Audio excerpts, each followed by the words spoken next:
ಎಷ್ಟು ಹೋಗೋದು ಗೊತ್ತಿಲ್ಲ. ಆದ್ರೆ ನೇಚರ್ ಮೇಡಮ್ ಅವರು ಎಷ್ಟು ಲೆಟರ್ ಕೊಟ್ಟಿದೀವಿ, ಏನ್ ಮಾಡಿದ್ರೆ ಪ್ರತಿಯೊಂದು ನಮ್ದು ಗ್ರೂಪ್ ಅಲ್ಲಿ ಇದು ಮಾಡ್ತಾ ಇದ್ದಾರೆ. ಆದ್ರೆ ಇಲ್ಲಿವರೆಗೆ ಆದ್ರೂ ಇಂಥದ್ದಾಗಿದೆ ಅಂತಂದು ಒಂದು ಆನ್ಸರ್ ಬಂದಿಲ್ಲ ಮೇಡಮ್. ಖಂಡಿತ ಮೇಡಮ್, 6 ತಿಂಗಳಿಂದ ಮಾಡ್ತಾನೆ ಇದ್ದೀನಿ. ಅವಾಗಿಂದ ಇಲ್ಲಿವರೆಗೂ ನಮ್ಗೆ ಯಾವ್ದು ಸಮಸ್ಯೆ ಮತ್ತೆ ಇನ್ನೊಂದೇನು ನಾವು ಅಲ್ಲಿ ಕೆಮಿಕಲ್ಸ್ ಅಲ್ಲಿ ಮಾಡ್ತೀವಿ ಮೇಡಮ್. ನಮ್ಗೆ ಪ್ರತ್ಯೇಕವಾಗಿ ಊಟ ಮಾಡೋಕೆ ಬೇರೆ ತರದ ಇದು ಮಾಡ್ತೀವಿ ಇಲ್ಲ ಮೇಡಮ್. ಇಲ್ಲ ಅಲ್ಲೇ ಇಲ್ಲ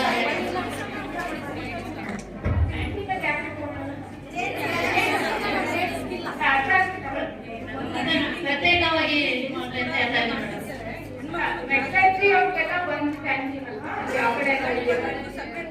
ನಾವು ಅಲ್ಲೇ ಹೋಗ್ಬೇಕು ಮೇಡಮ್, ಮೇನ್ ಕ್ಯಾಂಟೀನ್ಗೆ ಹೋಗ್ಬೇಕು. ಸಪ್ರೇಟ್ ಕ್ಯಾಂಟೀನ್ ಇಲ್ಲ ಮೇಡಮ್, ಲೇಡೀಸ್ಗೆ ಕ್ಯಾಂಟೀನ್ ಬೇಕು. ಸಪ್ರೇಟ್ ಕ್ಯಾಂಟೀನ್ ಬೇಕು. ಕ್ಯಾಂಟೀನ್ ಅಂದ್ರೆ ಈಚ್ ಸೆಕ್ಷನ್ ವೈಸ್ ಕ್ಯಾಂಟೀನ್ ಇಲ್ಲ ಡಿಪಾರ್ಟ್ಮೆಂಟ್ ವೈಸ್ ಇಲ್ಲ. ಮತ್ತೆ ಸೆಕ್ಷನ್ ಅಂದ್ರೆ ಐಮೆಂಟ್ ಡಿಪಾರ್ಟ್ಮೆಂಟ್ ಒಂದು, ಮೈನಿಂಗ್ ಒಂದು, ಇಂಜಿನಿಯರಿಂಗ್ ಒಂದು, ಆಫೀಸರ್ಸ್ ಅಲ್ಲಿ ಮತ್ತೆ ಶಾಫ್ಟ್ ವೈಸ್ ಕ್ಯಾಂಟೀನ್ ಮಾಡಿದ್ದಾರೆ. ಡಿಪಾರ್ಟ್ಮೆಂಟ್ ಅಲ್ಲಿ ಸೆಪರೇಟ್ ಲೇಡೀಸ್ ಕ್ಯಾಂಟೀನ್ ಕೇಳ್ತಿದ್ದೀರ. ನಾವು ಈಚ್ ಡಿಪಾರ್ಟ್ಮೆಂಟ್ ಅಲ್ಲಿ ನಾವು ಸೆಪರೇಟ್ ಲೇಡೀಸ್ ಕ್ಯಾಂಟೀನ್ ಆದ್ರೆ ಈಚ್ ಡಿಪಾರ್ಟ್ಮೆಂಟ್ ವೈಸ್ ಮಾಡ್ಬೇಕಾಗುತ್ತೆ. ಯಾಕಂದ್ರೆ ಲೊಕೇಶನ್ ಪರ್ಫೆಕ್ಟ್. ಈಗ ಒಂದು ಡಿಪಾರ್ಟ್ಮೆಂಟ್ ಅಲ್ಲಿ ಒಂದು ಈಗ ಎಲ್ಲಿ ಡಿಪಾರ್ಟ್ಮೆಂಟ್ ಇದೆಯೋ ಅಲ್ಲಿ ಕ್ಯಾಂಟೀನ್ ಮಾಡಿ ಅದರಲ್ಲಿ ಒಂದು ಊಟದ ಟೈಮಿಗೆ ಅವ್ರು ಹೋದಾಗ ಆ ಪೂರ್ತಿ ಎಲ್ಲ ಗಂಡು ಮಕ್ಕಳು ಇರ್ತಾರೆ. ನಮ್ಗೆ ಹೋಗಿ ಅಲ್ಲಿ ಕುತ್ಕೊಳ್ಳೋಕೆ ಮುಜುಗರ ಆಗುತ್ತೆ. ಅವ್ರು ಸಪ್ರೇಟ್ ಅಂತ ಹೇಳಿದ್ರೆ ಈಗ ಲೇಡೀಸ್ ಸೆಕ್ಷನ್ ನಾವು ಎಲ್ಲೇ ಹೋದ್ರು ಇರುತ್ತೆ. ನಾನು ಹಾಸ್ಟೆಲಲ್ಲೆಲ್ಲ ನಾನು ಮೆಡಿಕಲ್ ಕಾಲೇಜಲ್ಲೆಲ್ಲ ಓದ್ಬೇಕಾದ್ರೆ ಯೂಶಲಿ ಲೇಡೀಸ್ ಅಂತ ಹಾಕ್ಬಿಡ್ತಾರೆ. ಅವ್ರು ಹೋಗಿ ಆ ಕಡೆ ಕುತ್ಕೊಂಡು ಪಾರ್ಟಿಷನ್ ಮಾಡ್ಕೊಡ್ತಾರೆ. ಸೆಕ್ಷನ್ ಮಾಡ್ಕೊಟ್ಟಿದ್ರು ಮೇಡಮ್. ಅಲ್ಲಿ ಒಂದ್ ಟೇಬಲ್ ಹಾಕಿದ್ರು, ಒಂದೇ ಟೇಬಲ್ ಹಾಕಿದ್ರು. ಅವಾಗ ಲೇಡೀಸ್ ಕಡಿಮೆ ಇದ್ರು. ಇವಾಗ ಜಾಸ್ತಿ ಆಗಿರೋದ್ರಿಂದ ಆಫ್ಟರ್ ಕೊರೋನಾ ಎಲ್ಲರೂ ಅವ್ರ ಸೆಕ್ಷನ್ ಅಲ್ಲೇ ಮಾಡ್ತಾ ಇದೀವಿ. ಯಾಕೆಂದ್ರೆ ಇವಾಗ ಎಂಪ್ಲಾಯ್ ಹೆಣ್ಮಕ್ಳು ಜಾಸ್ತಿ ಆಗಿದ್ದಾರೆ, ಮತ್ತೆ ಅದ್ರ ಸೌಲಭ್ಯನೂ ಕಡಿಮೆ ಇದೆ. ಆಯ್ತಾ, ಟಾಯ್ಲೆಟ್ ರೂಮ್ಸ್ ಆಗಿರ್ಲಿ ಆಗದ್ದಾಗಲಿ. ಆಮೇಲೆ ಮೇಡಮ್ ಇವಾಗ ನಮ್ಗೆ ಏನೇನ್ ಫೆಸಿಲಿಟಿ ಇದೆ ಅಂತ ನಮ್ಗೆ ಗೊತ್ತೇ ಇಲ್ಲ. ಈಗ ನಾವು ಇಲ್ಲಿ ಮಾತಾಡ್ತಿದೀವಿ ಅಂದ್ರೆ ನಮ್ಗೇನ್ ಗೊತ್ತಿದೆ ಅಂತಲ್ಲ. ನಾವು ಇಲ್ಲಿ ಮಾತ್ರ ಏನ್ ಕೇಳ್ತಿದೀವಿ, ಅವೇರ್ನೆಸ್ ಲ್ಯಾಕ್ ಆಫ್ ತುಂಬಾ ಲ್ಯಾಕ್ ಆಫ್ ಅವೇರ್ನೆಸ್. ಮೇಡಮ್ ಇವಾಗ 2 ಮಕ್ಕಳು ಆಪರೇಷನ್ ಆದ್ಮೇಲೆ 1 ಇನ್ಕ್ರಿಮೆಂಟ್ ಕೊಡ್ತಾರೆ ಅಂತ ಕೇಳಿದ್ವಿ. ಅದಿದೇನಾ ಹೆಣ್ಮಕ್ಳಿಗೆ? ಇನ್ಕ್ರಿಮೆಂಟ್ ಇದೆ. ಮಾಡಿದೀವಿ ರೆಗ್ಯುಲರ್ ಆಗಿ ಇವರು ಲೇಡೀಸ್ಗೆ ಸೆಪರೇಟ್ ಆಗಿ ಮಾಡಿಲ್ಲ. ಆಮೇಲೆ ಮೇಡಮ್ 15 ದಿನ ಏನೋ ರಜಾ ಕೊಡ್ತಾರಂತೆ ಆಪರೇಷನ್ ಮಕ್ಕಳಾಗ್ತಾನೆ ಆಪರೇಷನ್ ಆದ್ಮೇಲೆ. ಅದನ್ನ ಕೇಳ್ಬೇಕು. ಅಲ್ದು ತಗೊಳೋದ್ಕಿಂತ ಈಸಿ ವೇ ಮಾಡ್ಕೊಟ್ರೆ ಹೆಲ್ಪ್ ಆಗುತ್ತೆ. ಅಲ್ಲ ಈಗ ಆನ್ಲೈನ್ ERP ಮಾಡ್ತಿದ್ದೀನಿ ಅಲ್ಲಮ್ಮ. ಈಗ ಒಂದು 6 ಮಂತ್ಸ್ ಇಂದ 2 ಮಂತ್ಸ್ ಆನ್ಲೈನ್ ಮಾಡಿ ಇದೆಲ್ಲ ಆನ್ಲೈನ್ ಅಲ್ಲಿ ಅಪ್ರೂವಲ್ಸ್ ಆನ್ಲೈನ್ ಮಾಡ್ತಿದ್ದೀನಿ. ಹಾಸ್ಪಿಟಲ್ ಅಲ್ಲಿ ಮಾಡಿ ನೆಕ್ಸ್ಟ್ ಅವ್ರು ಏನ್ ಹೇಳೋದು ಕೇಳಿಸ್ಕೊಂಡ್ಯಾ? ನೀನ್ ಬರೀ ಪ್ರಶ್ನೆ ಹೇಳ್ತಾ ಇದ್ದೀಯ. ಅವ್ರು ಏನ್ ಹೇಳ್ತಾ ಇದ್ರು, ನೀವು ಹಂಗೆಲ್ಲ ಅಲಿಯೋ ಅವಶ್ಯಕತೆ ಇಲ್ಲ. ನೀವು ಆನ್ಲೈನ್ ಅವ್ರಿಗೆ ಅಪ್ಲೈ ಏನ್ ಮಾಡ್ಬೇಕು? ಅದನ್ನ ಅದೊಂದು ಲಾಗಿನ್ ಆಗಿ ಮಾಡಿಸ್ತಾ ಇದ್ದೀವಿ. ಅದ್ರಲ್ಲಿ ಅಪ್ಲೈ ಮಾಡಿ ನಮ್ಗೆ ಇನ್ಫಾರ್ಮೇಶನ್ ಬಂದಿಲ್ಲ.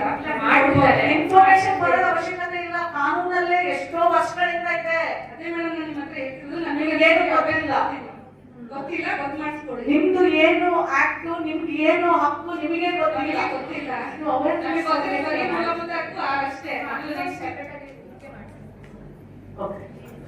ಆಮೇಲೆ ಹಾಸ್ಪಿಟಲ್ ಅಲ್ಲಿ ರೆಫರ್ ಕಳಿಸ್ತಾರೆ, ಅದು ಕಡಿಮೆ. ನಮ್ಗೆ ಅದ್ರ ಈಗೆಲ್ಲ ಇಲ್ಲೇ ಕೊಡ್ಕೊಂಡು ಹೋದ್ರೆ ಎಲ್ಲ ಮಾತ್ರ ಎಲ್ಲ ಹೊರಗಡೆ ಬರ್ಕೊಡ್ತಾರೆ, ಇಲ್ಲಿ ಸಿಗಲ್ಲ. ಎಲ್ಲದಕ್ಕೂ ಅರಿಬೇಕು, ಯಾವ್ದು ಈಸಿ ವೇ ಇಲ್ಲ.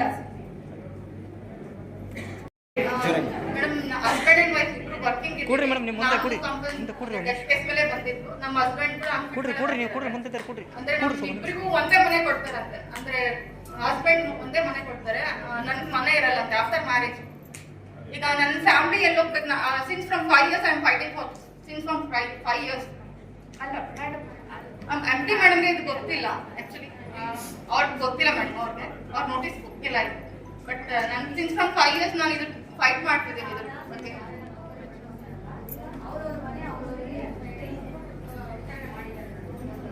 ರೆಗ್ಯುಲೇಷನ್ ಮಾಡ್ತಾರಂತ ಮೇಡಮ್. ಅದೇ ಗ್ರೇಡ್ ಅಂತ ಹೊಸ ಕಟ್ಟು ಮೇಡಮ್. ಗ್ರೇಡ್ ಅಂತ ಅವ್ರಿಗೆ ಗ್ರೇಡ್ ಇದ್ದವ್ರು ಕೊಟ್ಟರು ಹೊಸ ಮನೆ. ನಮ್ಗೆ ಗ್ರೇಡ್ ಇಲ್ಲ ಮೇಡಮ್, ನಾವು ಅಲ್ಲೇ ಇದ್ವಿ. ಎಲ್ಲರೂ ಹೋಗ್ಯಾರ. ಅಲ್ಲಿ ಒಂದು ಮನೆ ಇದೆ ಮೇಡಮ್. ಅಲ್ಲಿ ಹೆಂಗಿರ್ಬೇಕು ಮೇಡಮ್ ನಮ್ಮ ಅಕ್ಕ ಸಣ್ಣ ಮಕ್ಕಳು. ಕ್ವಾರ್ಟರ್ಸ್ಗೆ ಅಪ್ಲೈ ಮಾಡಿ ಆನ್ಲೈನ್ ಅಲ್ಲಿ ಇಲ್ಲ ಮೇಡಮ್, ಲೇಡಿಗೆ ನೋಡಿ ಮೇಡಮ್. ಲೇಡಿಗೆ ಹೆಂಗೆ ಬರ್ತಾರೆ ಅಂತಾರೆ. ಸರಿ ಅಮ್ಮ, ಬೇರೆ ಎಲ್ಲಾನು ಮನೆ ಖಾಲಿ ಆಗ್ಬಿಟ್ಟಿದ್ಯಾ?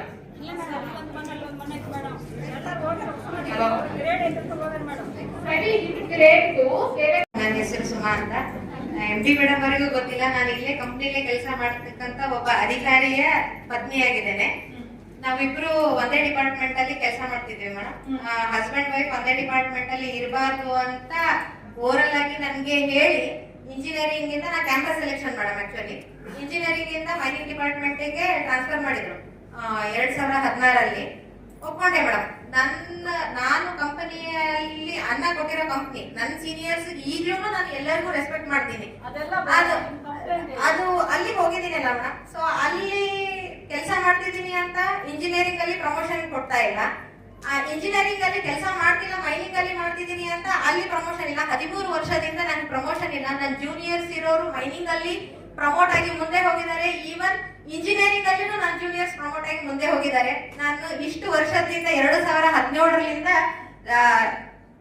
ಯಾವತ್ತು ಕಂಪ್ನಿ ನೋಟಿಫಿಕೇಶನ್ ಹಾಕಿರುತ್ತೆ ಮೇಡಮ್, 7 ದಿನದೊಳಗೆ ಯಾರ್ದು ಟ್ರೇಡ್ ಅಲ್ಲಿ ತೊಂದರೆ ಇದ್ರೆ 7 ದಿನದೊಳಗೆ ಉತ್ತರ ಬರೆದು ಕೊಡಿ ಅಂತ.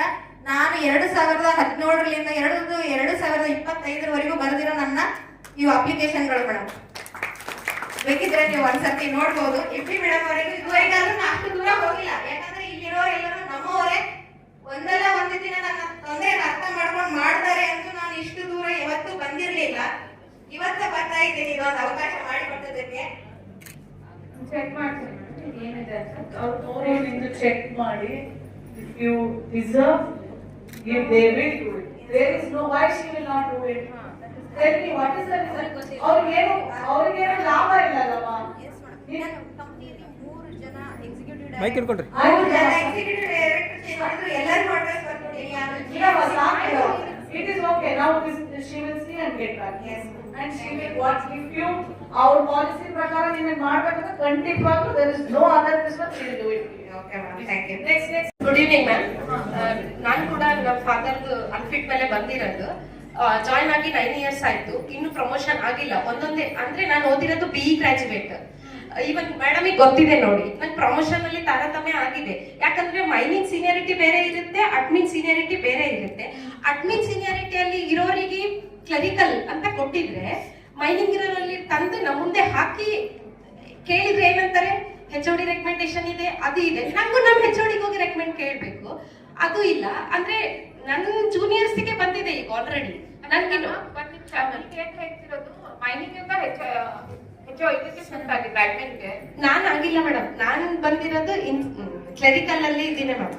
ಬಟ್ ಮೈನಿಂಗ್ ಅಲ್ಲಿ ಸೀನಿಯರಿಟಿ ಲಿಸ್ಟ್ ಅಲ್ಲಿ ಇರ್ತಾರಲ್ಲ ಮೇಡಮ್, ಅವರಿಗೆಲ್ಲ ಇಂಜಿನಿಯರಿಂಗ್ ಅಡ್ಮಿನ್ ಸೀನಿಯರಿಟಿ ಅಂತ ಬೇರೆ ಇರುತ್ತಲ್ಲ ಮೇಡಮ್, ಅದರಲ್ಲಿ ಹಾಕಿ ಅವ್ರಿಗೆ ಕ್ಲರಿಕಲ್ ಅಂತ ಕೊಟ್ಟಿದ್ದಾರೆ. ಬಟ್ ಅವ್ರು ಅಪಾಯಿಂಟ್ ಆಗಿರೋದು ಬಂದ್ಬಿಟ್ಟು ಟೆಕ್ನಿಕಲಿ G8 ಗ್ರೇಡ್. ಅವ್ರಿಗೆ ಆಲ್ರೆಡಿ G8 ಅಲ್ಲಿ ಇದಾರಲ್ಲ, ನಮಗ್ G12 ಅಲ್ಲಿ ಇದೀವಲ್ಲ, ನಮಗೆ ಮುಂದೆ ಕೊಡ್ಬೇಕಲ್ಲ ಕ್ಲರಿಕಲ್. ಟೈಪ್ ಆಫ್ ಪ್ರಮೋಷನ್ ತಾನೇ ಅದು? ಇಲ್ಲ, ಟೈಮ್ ಆಫ್ ಪ್ರಮೋಷನ್ ಅಲ್ಲ ಮ್ಯಾಮ್. G12 ಅಂದ್ರೆ 3 years ಒಂದು ಆಸ್ ಯೂಶುವಲ್ ಕೊಡ್ತಿರ್ತಾರೆ ಮೇಡಮ್. ಬಟ್ ಯಾವಾಗ G7 ಅಂತ ಕ್ಲರ್ಕ್ ಅಂತ ಪ್ರಮೋಷನ್ ವೇಕೆನ್ಸಿ ಉಳಿತಾವಲ್ಲ ಮ್ಯಾಮ್, ಅವಾಗ ವೇಕೆನ್ಸಿ ಉಳಿದಾಗೆ G7 ಅಂತ ಹೇಳಿ ಕೊಡ್ತಾರೆ ಮೇಡಮ್ ಮೇಲೆ. ಅದ್ರಲ್ಲಿ ನಮ್ಗೆ ಇನ್ನೂ ಬಂದಿಲ್ಲ ಮ್ಯಾಮ್. ನಮಗ್ ನಂದು ಇಲ್ಲ ಇಲ್ಲ ಮ್ಯಾಮ್, ಮೇಡಮಿಗೆ ಗೊತ್ತಿದೆ ನೋಡಿ, ಸ್ವಲ್ಪ ಕೇಳಿ. ನಾನು ಎಷ್ಟು ಹಲವಾರು ಲೆಟರ್ಸ್ ಕೊಟ್ಟಿದ್ದೀವಿ ಮ್ಯಾಮ್. ಆಯ್ತು, ಇದು ಪ್ರಮೋಷನ್ ಇಶ್ಯೂ ವೇಕೆನ್ಸಿ ಇಲ್ಲ ಇದ್ರೆ ಮಾಡ್ತಾಣ, ಅದೇ ಇಶ್ಯೂ ಇಲ್ಲ. ಹಾ ಮ್ಯಾಮ್, ನೀವು company okay sure madam, thank you. Okay.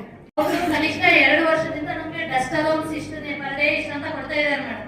ಅದನ್ನ 2 ವರ್ಷ ಅವರು ಪ್ರೊಫೆಷನಲ್ ಫೀಲ್ಡ್ ಅಂತ ಹೇಳಿ ಕೊಟ್ಟಿಲ್ಲ ಮೇಡಮ್. ನಾವು ಪ್ರೊಫೆಷನಲ್ ಫೀಲ್ಡ್ ಆದ್ರೂ ಡಸ್ಟ್ ಅಲ್ಲಿ ಕೆಮಿಕಲ್ ಅಲ್ಲಿ ಮಾಡ್ತೀವಲ್ಲ ಮೇಡಮ್, ಪ್ರೊಫೆಷನಲ್ ಫೀಲ್ಡ್ ಅಲ್ಲಿ ಕೊಡ್ಬೇಕಾ ಇಲ್ವಾ ಮೇಡಮ್? ಕೊಡ್ಬೇಕು. ಕೊಡಲ್ಲ ಮೇಡಮ್, ಪ್ರೊಫೆಷನಲ್ ಫೀಲ್ಡ್ ಅಲ್ಲಿ ಕೊಡಲ್ಲ ಮೇಡಮ್. ಬಿಗಿನಿಂಗ್ 1 year ಅಲ್ಲಿ ಕೊಟ್ಟಿದ್ದು ಕನ್ಸಾಲಿಡೇಟೆಡ್ ಸ್ಯಾಲರಿ 2 years ಅಲ್ಲಿ ಕೊಟ್ಟಿಲ್ಲ ಮೇಡಮ್. 2 years ಕೊಟ್ಟಿರಲ್ಲ ಅಲ್ಲಮ್ಮ. ಬಿಗಿನಿಂಗ್ ಅಲ್ಲಿ ಮೇಡಮ್ ಇವರು ತಗೊಂಡಾಗ places in the beginning is consolidated salary for 1 year. Later professionally is with full allowances madam ಅವಾಗ ಹೋಗಿರ್ತಾರೆ. ಕೊಟ್ಟಿದ್ದಾರಮ್ಮ. ಇಲ್ಲಿ ಕೊಡಲ್ಲ, ಆಮೇಲೆ ಮೇಡಮ್ ಕೇಳಬೇಕು. ಅದೇ ಮೇಡಮ್ ಪ್ರೊಫೆಷನಲ್ ಫೀಲ್ಡ್ ಕೊಡಲ್ಲ ಅಂತ ಹೇಳಿ ಆಮೇಲೆ ಏನ್ ಮಾಡಿದ್ದಾರೆ ಅವರು, ಮತ್ತೆ 2 ವರ್ಷ ಕನ್ಫರ್ಮೇಶನ್ ಆದ್ಮೇಲೆ ಮೇಡಮ್ ಮಿನಿಮಮ್ 2 years ಕೊಟ್ಟಿಲ್ಲ ಮೇಡಮ್ ಅವ್ರಿಗೆ ಡಸ್ಟ್ ಅಲೌನ್ಸ್. ಇಲ್ಲಾಂದ್ರೆ ನಾಳೆ ಇಲ್ಲೇ ಇರ್ತಾರೆ, ನಿಮ್ಗೆ ಚೆಕ್ ಮಾಡಿ ಮಾಡಿಸ್ಕೊಳ್ಳಿ. ಇಲ್ಲ ಇಲ್ಲ ನಿಮ್ಗೆ ನೋಡಿ, ನಿಮ್ಗೆ ಕಾನೂನಾತ್ಮಕವಾಗಿ ನಿಮ್ಗೆ ಏನ್ ಸಿಗತ್ತೆ ಸಿಗ್ಬೇಕು, ಮಾತ್ರ ನಿಮ್ಮ ಹಕ್ಕು ಯಾರು ಕೊಡಲ್ಲ ಅಂತಿಲ್ಲ, ಗೊತ್ತಾಯ್ತಾ? ಮತ್ತೆ ಅವರು ಒಂದು ಹೆಣ್ಣು ಮಗಳಾಗಿರೋದ್ರಿಂದ she will understand how difficult ಒಂದು ಹೆಣ್ಮಗಳು ಬಂದು ಕೆಲಸ ಮಾಡಿ ತನಗೆ ಸಿಗ್ಬೇಕಾಗಿತ್ತು ಸಿಗ್ಲೇ ಇಲ್ಲ ಅಂದಾಗ they will help you, not help, it is your ಮೈನಿಗೆ ಹೇಳ್ಬಿಟ್ಟು ಮೈನಿಗೆ ಬಟ್ ಅದೇ ಜಾಸ್ತಿ ಅಲ್ವಾ, ಇಟ್ ವಿಲ್ ನಾವು ಮೈನಿಗೆ ಅಷ್ಟೇ ಆಗಲ್ಲ ಸರ್. ಅಂಡರ್ ಮೈಂಡ್ ಡಸ್ಟ್ನು ಈ ಜಾಗದಲ್ಲಿ ಇರಲ್ಲ ಅಂತಲ್ಲ, ಇಟ್ ವಿಲ್ ಬಿ ದೇರ್. ಎಲ್ಲರಿಗೂ ಕೆಲಸ ಮಾಡ್ತಾರೋ ಅವ್ರಿಗೂ ಎಷ್ಟು ಅಲರ್ಜಿ ಇದು ದುಡ್ಡು ಹಾಕಲ್ಲ ಮೇಡಮ್, ನಮಗೂ ಹಾಕಲ್ಲ madam. Dust allowance is given mining ಅಲ್ಲಿ ಅಂಡರ್ಗ್ರೌಂಡ್ ಮಾಡ್ತಿರೋದು ಮತ್ತೆ ಮೆಟಲರಿ ಸೆಕ್ಷನ್ ಅಲ್ಲಿ. ಹೊರಗಡೆ ಮಾಡೋಕೆ ಡಸ್ಟ್ ಅಲವೆನ್ಸ್ ಇಲ್ಲ ಪ್ರಾವಿಷನ್ ಅಲ್ಲಿ.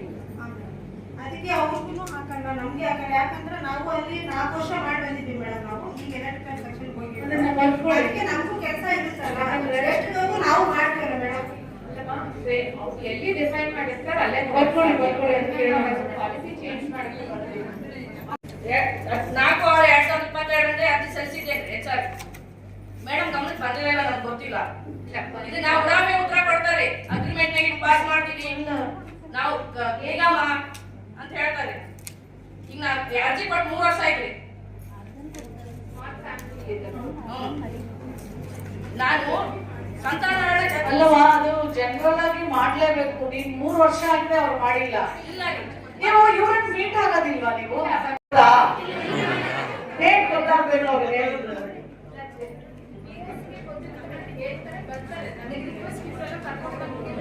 ನೀವು ನೀವು ನಿಮ್ದು ಅಲ್ಲ, ನಿಮ್ದು ಯೂಶುವಲಿ ಡೇಸ್ ಇಲ್ವಾ? ನೀವು ಇಲ್ಲಿ ಇರ್ಬೇಕು, ಯಾವ ತರ ಡೇಸ್ ಇಲ್ವಾ ನಿಮ್ಗೆ? ಅಂದ್ರೆ ನೀವು ಒಂದು ತಿಂಗಳಿಗೆ ಎಷ್ಟು ದಿನ ಬರ್ತೀರಾ ಅಥವಾ ಬರೋದೇ ಇಲ್ವಾ? ಹೇಗೆ ತಿಂಗಳಲ್ಲಿ? ಅಲ್ಲ ನೀವು ತಿಂಗಳೆಲ್ಲ ಅಲ್ಲೇ ಕೆಲಸ ಮಾಡಿ. ಯಾಕಂದ್ರೆ ಇವರಿಗೆ ನಿಮ್ಮ ಸಂಧಾನ ಯಾವಾಗ ನೀವು ಬರೋದೇ, ನೀವು ಆಕ್ಚುಲಿ ಒಂದ್ಸಲ 1 ತಿಂಗಳ ನೀವು ಹಿಂಗ್ ಕೂತ್ಕೊಂಡ್ಬಿಟ್ರೆ ಎಲ್ಲ ಸಾಲ್ವ್ ಮಾಡ್ಬಿಡ್ಬೋದಲ್ವಾ? ಪಾಪ ಅವ್ರು ಯಾಕೆ ಆಫೀಸರ್ ಸಾಲಿಬೇಕು?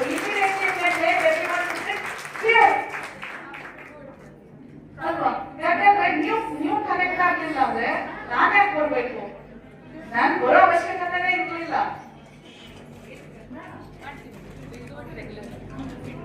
ಪ್ರತಿ ತಿಂಗಳ ನಿಮ್ಮ MD ಅವರು ನಿಮ್ ಜೊತೆ ಕೂತ್ಕೊಂಡು ನಿಮ್ ಸಮಸ್ಯೆಗಳಿಗೆ ಏನೇ ಇದ್ರು ಎಲ್ಲವನ್ನು ಸಾಲ್ವ್ ಮಾಡ್ತಾರೆ, ಗೊತ್ತಾಯ್ತಾ? ಯಾಕಂದ್ರೆ ಅವರೇ ನಿಮ್ಗೆ ಮೇಲಿನ ಅಧಿಕಾರಿ. ನಿಮ್ಗೆ ಏನೇ ತೊಂದರೆ ಆದ್ರೂ ಕಡೆಗೆ ಅವರೇ ಕೂತ್ಕೊಂಡೆಲ್ಲ ಸಾಲ್ವ್ ಮಾಡ್ಬೇಕು. 3 ವರ್ಷ ಪೆಂಡಿಂಗ್ ಇದೆ, ಇವ್ರು ಗಮನಕ್ಕೆ ಇಲ್ಲ ಅಂದ್ರೆ ನನಗೆ ಗೊತ್ತಿಲ್ಲ ಮಧ್ಯದಲ್ಲಿ ಏನ್ ಕೆಲಸ ಮಾಡ್ತಾವ್ರ ಅಧಿಕಾರಿಗಳು ಅಂತಾನು ಗೊತ್ತಿಲ್ಲ. It should not happen, it will not happen. ನಿಮ್ದೇನಿದೆ ಅದು ಕ್ಲಿಯರ್ ಆಗುತ್ತೆ. ಓಕೆ, ಬಂದು ಇವ್ರಿಗೆ ಮತ್ತೆ ಎಷ್ಟು ಬೇರೆ ತಿರುಗಾಡಿ ಗೊತ್ತಿಲ್ಲ. ನೀವು ತಗೋಬೇಕಾದ್ರೆ 2 ವೀಕ್ಸ್ ನೀವು ತಗೋಬೇಕಾದ್ರೆ 10 ಬೇರೆ ತಿರುಗಾಡಿ ನೋಡ್ತೀನಿ ನಾವು. ಅಷ್ಟು ನಾ ಧೈರ್ಯವಾಗಿ ಮಾತಾಡೋದ್ರಿ. ಪಾಪ ಮಾತಾಡೋದ್ ಮೇಡಮ್ ಏನ್ರಿ ಸಮಸ್ಯೆ ಒಂದು ಪಾಲಿಸಿ ಮಾಡಿ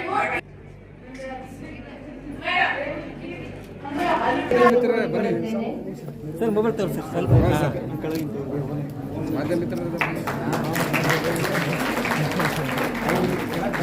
ಮೇಡಮ್ ಮೇಡಮ್ ಮೇಡಮ್ ಎಲ್ಲರಿಗೂ ಲಘು ಉಪಹಾರದ ವ್ಯವಸ್ಥೆಯನ್ನು ಮಾಡಲಾಗಿದೆ. Madam madam madam madam madam madam madam madam okay.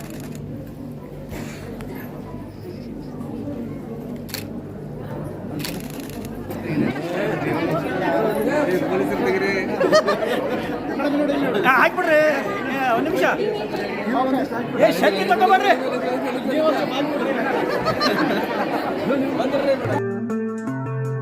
RTV Kannada, ಚಿನ್ನದ ನಾಡಿನ ಕನ್ನಡಿಗರ ಧ್ವನಿ. ನಮ್ಮ ಚಾನಲ್ ವೀಕ್ಷಿಸಿದ ನಂತರ ಲೈಕ್ ಮಾಡಿ, ಶೇರ್ ಮಾಡಿ, ಸಬ್ಸ್ಕ್ರೈಬ್ ಮಾಡಿಕೊಳ್ಳಿ. ರಾಯಚೂರು ಜಿಲ್ಲೆಯ ಪ್ರತಿನಿಧಿ ಶ್ರೀನಿವಾಸ್ ಮಧುಶ್ರೀ, ಹಟ್ಟಿ ಚಿನ್ನದ ಗಣಿ. ಧನ್ಯವಾದಗಳು.